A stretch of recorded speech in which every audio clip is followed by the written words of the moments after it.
তো রিভিএসের 14 পাতা। অন্যান্য প্রাণীদের ওপর মানুষ যেভাবে নির্ভর করে।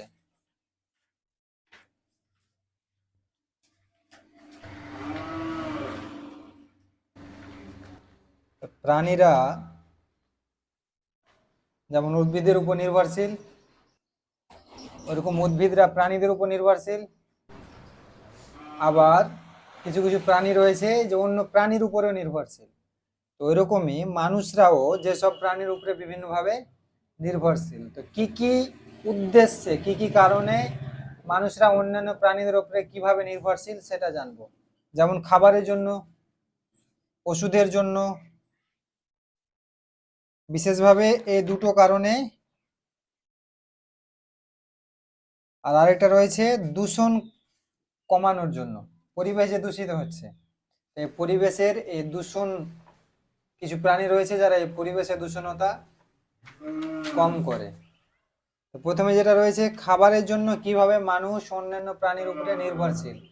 বল রে নুসরাত, বল তোর মতে আমরা মানুষরা খাবারের জন্য কোন কোন প্রাণীর উপরে কিভাবে নির্ভরশীল। মাইকটা নে দে, বল। স্যার মৌমাছিদের উপর ওটা কাছে নিয়ে বল। মৌমাছিদের উপর নির্ভরশীল। কিভাবে? মৌলিরা মৌচাকে ধোঁয়া দিয়ে মৌমাছিদের তাড়িয়ে মধু সংগ্রহ করে। তো এইটা তুই বইয়ের ভাষা বললি, কিন্তু এটা তুই যদি তোর ভাষায় বলিস তাহলে তুই এটা সোজাভাবে বলবি যে মানুষরা মৌমাছির উপরে এইভাবে নির্ভরশীল যে আমরা মধুকে বিভিন্ন পান করার হিসাবে ওষুধের কাজে ব্যবহার করে থাকি, তাই না? হাসিপুরকে দে। আর আমরা কিভাবে কোন প্রাণীর উপরে নির্ভর করে থাকি? গরু। কিভাবে? গরুর দুধ পান করি। গরুর দুধ থেকে আমরা বিভিন্ন জিনিস খাবার তৈরি করি ও দুধ পান করি। হ্যাঁ, আরো আরো কিছু গরু আমাদের উপকার করে থাকে। গরুর যে মল সেটা সার হিসাবে আমরা ব্যবহার করে থাকি, সেটাকে আবার ঘুঁটা বানিয়ে জ্বালানির কাজে ব্যবহার করে থাকি। গরুর চামড়া থেকে বিভিন্ন জিনিস তৈরি হয়, ব্যাগ, জুতো, বেল্ট, তাই না? নাজিম, আর কিভাবে?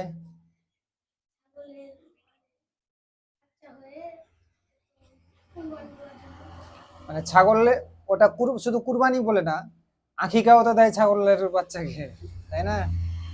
এমনি ছাগল তো কেটে বিক্রিও হয় মাংস। তাহলে এটা এক কথা বলা যেতে পারে যে ছাগল থেকে আমরা মাংস পেয়ে থাকি। আর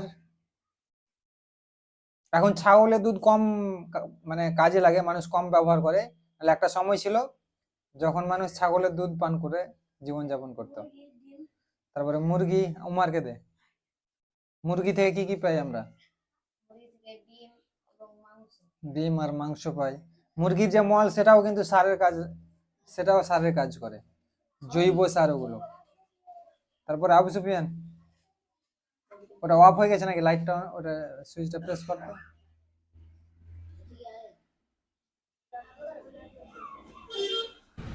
চেপে ধরে থাকবে ওটা। বল আর কোন প্রাণী আমরা, আর কোন প্রাণীর উপরে আমরা কিভাবে নির্ভর করে থাকি?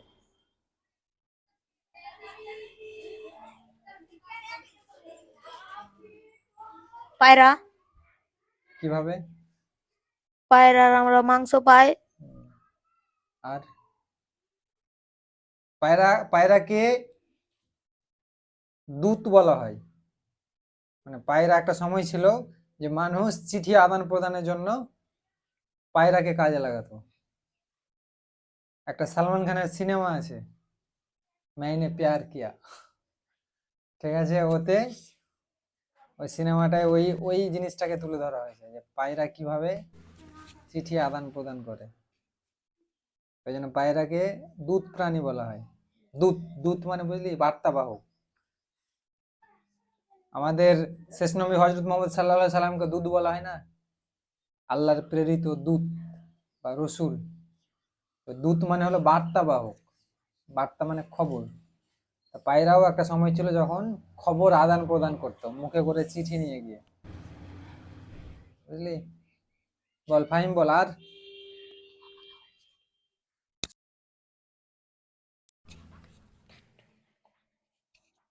স্যার পারবো না পারবি না? স্যার আনতে নাই কি? মাছ। মাছ আমরা খাদ্য হিসাবে ব্যবহার করে থাকি। মাংস মাংস পাই। আর তুত পোকা কি পাই? রেশম পাই। আর তুত পোকা, তুত গাছে রেশম কীট পালন করা হয়। রেশম পোকা। হ্যাঁ, রেশম পোকা থেকে আমরা কি পাই? সুতো পাই, সিল্ক। আর কুকুর বাড়ি পাহারা দেয় না? আর দেওকে দে, বল। কাক কি করে? ময়লা আবর্জনা, ওই যে বললাম না যে একটা পয়েন্ট, যে যেখানে রয়েছে যে পরিবেশে দূষণ কমায়, ওরকম কাক। কাক কাককে কি বলা হয়? ঝাড়ুদার প্রাণী বলা হয়। কেন বলা হয়? কারণ ও নোংরা পরিষ্কার করে। বিড়াল কিভাবে কিভাবে বাড়িতে যে ইঁদুর হয়ে যায়, ওই ইঁদুরকে খেয়ে ফেলে বিড়াল, মানে ইঁদুর সাফ করে। বিড়াল আরেকটা কাজ করে, মনোরঞ্জনের কাজ করে, মানে মানুষকে, মানে দেখবি যে অনেক মানুষ বিড়াল মানে পোষে, তো ওটা কিসের জন্য? ওকে আদর করার জন্য, ওকে সোহাগ করার জন্য, মানে ওর ওই প্রাণীটা থেকে ও কি পাচ্ছে? মনোরঞ্জন পাচ্ছে, একটা অনুভূতি পাচ্ছে। আর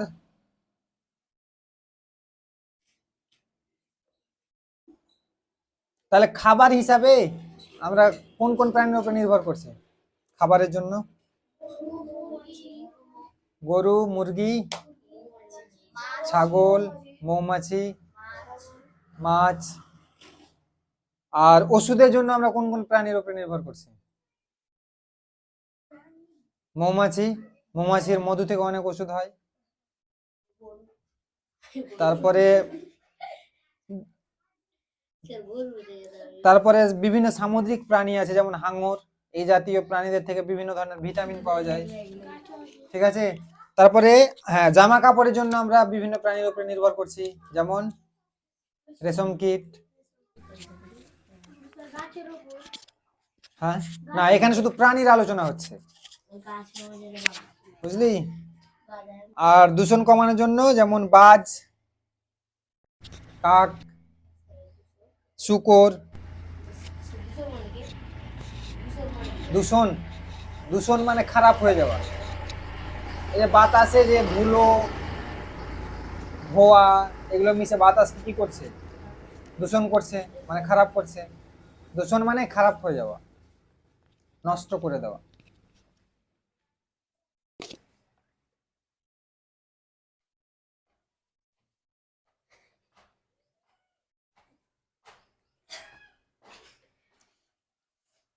তারপরে আমরা বিভিন্ন পশুকে পরিবহনের কাজেও ব্যবহার করে থাকি, যেমন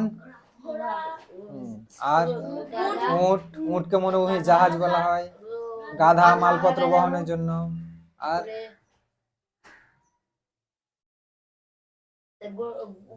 একসময় কুকুরেও গাড়ি টানতো। চাষবাসের জন্য লাঙল টানার জন্য কি গরু ও গাড়ি টানার জন্য ব্যবহার করা হয়।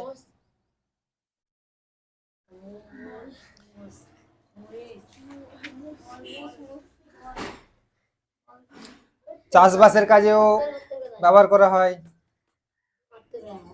চাষবাসের কাজে কি বিভিন্ন প্রাণীর মল থেকে জৈব সার তৈরি হয়, এবং বিভিন্ন প্রাণীকে কাজে লাগিয়ে জমিতে লাঙল দেওয়া হয়, যেমন গরু। তাহলে আমরা মানুষরা কোন কোন কাজে বিভিন্ন প্রাণীদের উপর নির্ভর করছি? প্রথম হলো খাবারের জন্য, দ্বিতীয় জামা কাপড়ের জন্য, তৃতীয় ঔষধের জন্য, চতুর্থ চাষের জন্য, পঞ্চম যাতায়াতের জন্য, আর আরেকটা আছে দূষণ কমানোর জন্য। এই 6 ভাবে আমরা বিভিন্ন প্রাণীদের উপর নির্ভর করে থাকি। খাবারের জন্য চল বল নুসরাত বল, খাবারের জন্য আমরা নির্ভর করে থাকি এরকম তিনটা প্রাণীর নাম। ওটা সুইচটা প্রেস করবি, অফ হয়ে আছে। চালু করা আছে। হ্যাঁ বল, খাবারের জন্য আমরা নির্ভর করি এরকম তিনটা প্রাণীর নাম। কাছে নেই বলবি। মাছ, হ্যাঁ, আর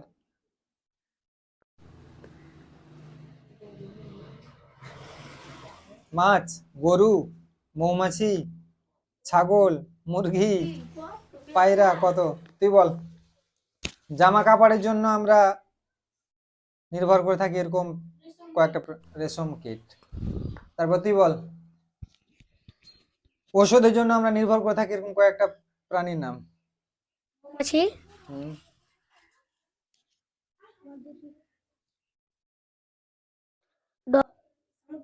বিভিন্ন সামুদ্রিক মাছ। তুই বল। যেমন হাঙর, সামুদ্রিক মাছ হাঙর। তুই বল। দূষণ কমানোর জন্য আমরা কি কি ভাবে, না দূষণ কমানোর জন্য আমরা কোন কোন প্রাণীর উপর নির্ভর করে থাকি? কাক, হুম, কাক, তারপরে চিল, চিল, শকুন। শকুন, কাক, চিল, তুই বল। শূকর। তুই বল। যাতায়াতের জন্য বা পরিবহনের জন্য আমরা কোন কোন প্রাণীর উপর নির্ভর করে থাকি? উট, গাধা, ঘোড়া, ঘোড়া, গরু। গরু, চাষবাসের কাজে আমরা নির্ভর করে থাকি এরকম কয়েকটা প্রাণীর নাম। গরু, মোষ। বিশেষভাবে গরু, মোষ। বুঝতে পারলি? তো এগুলোর পরিবর্তে এখন যেমন চাষবাসের জন্য কি ট্রাক্টর চলে এসছে, গরুরটা কমে গেছে। যানবাহনের জন্য বাস, ট্রাক, লরি চলে এসছে, ওই জন্য পশুদের ব্যবহারটা কমে গেছে। খাবারের বিকল্প বিভিন্ন ভাবে চলে এসছে। একটা সময় ছিল কিনা মানুষ মানুষ একদম পশুদের উপরে প্রচন্ড নির্ভরশীল ছিল জীবনযাপনের জন্য। পশুদের দুধ পান করে বেঁচে থাকতো, মাংস খেয়ে বেঁচে থাকতো, চাষবাসের কাজে ব্যবহার করতো, যাতায়াতের কাজে ব্যবহার করতো। এখন তার পরিবর্তে বিভিন্ন ধরনের বিকল্প চলে এসছে বলে পশুদের উপরে নির্ভরশীলতাটা আস্তে আস্তে কমে গেছে।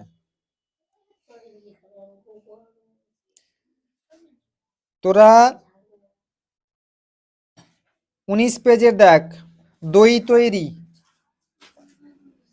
না তারপরে থেকে যেখান থেকে পড়া দিয়েছিলাম তারপরে থেকে শেষ পর্যন্ত পড়ে আসবি এবং প্রশ্ন করে উত্তর করে আনবি। হ্যাঁ, তারপরের দিন এটা চ্যাপ্টারে কুইজ করাবো, ঠিক আছে? একদিন কুইজ, একদিন পরীক্ষা। চ্যাপ্টার শেষ হবে, একদিনে কুইজ হয়ে যাবে, আর একদিনে পরীক্ষা হয়ে যাবে। আমি ছুটি পেলে, টাইম পেলে তোদেরকে এক্সট্রা করে একটা ক্লাস দিব। ওটা রবিবার করে হতে পারে বা অন্য দিন স্কুল ছুটি থাকলে হতে পারে। ওই সব দিনগুলোতে শুধু কুইজ হবে। আর কুইজ হবে তো শুধুমাত্র যে চ্যাপ্টার শেষ হবে সেই চ্যাপ্টার থেকে, যেমন ভূগোলে শেষ হবে তো ভূগোল থেকে, আর পরিবেশে শেষ হবে তো পরিবেশ থেকে। পড়াশোনায় মন দে, তোদের কাজ হলো পড়াশোনা করা। নিজের কাজ, যে নিজের কাজ ঠিক মতো করে না ও একটা ফালতু মানুষ, এই পৃথিবীতে ওর জন্মই ব্যর্থ, এটা কথা মনে রাখবি। নিজের জন্মটাকে ব্যর্থ করিস না, কারণ এখন তোর কাজ হলো পড়াশোনা করা। সেটা যদি ঠিকঠাক না করিস তাহলে তুই ফালতু মানুষের দলে চলে যাবি আর তোর জীবনটাই ব্যর্থ হয়ে যাবে। এই পৃথিবীতে জন্ম নেওয়াটাই তোর ব্যর্থ হয়ে যাবে, ঠিক আছে? তোর বাবার কাজ জীবিকা অর্জন করা, সে যেভাবে করছে সে সেভাবে।